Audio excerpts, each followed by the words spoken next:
بسم الله الرحمن الرحيم. إخوان، على سلامتكم، على سلامتكم جميعا. فرحنا بزاف ولا أين.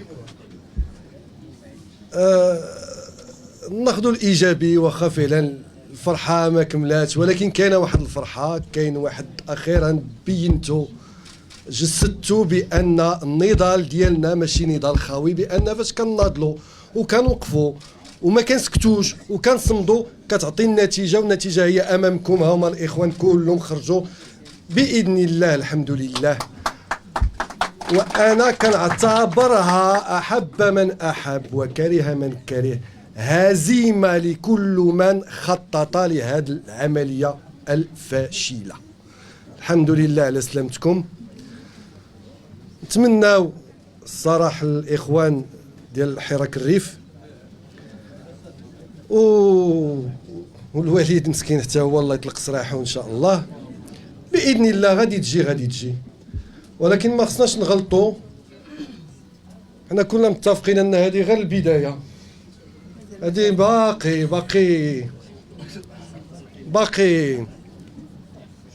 الطريق، باقي النضال، والطريق باقا طويله حتى نخرجوا كل شيء. وعلى اين انا شفتو البارح وشفتو نهار الجمعه اللي فات، فرح بزاف بالاخص فيما يخص يوسف، لان كان معنا النهار اللي تعتقل.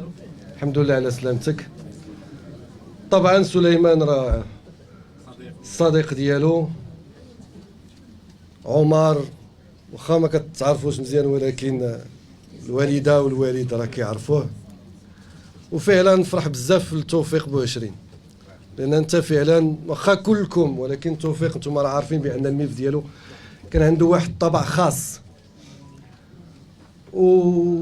اسمح لينا توفيق، لان كنبقى نفكر وكنقول ربما في الدفاع عليك ما دفعناش بما فيه الكفايه، لان دابا بديت كنفهم.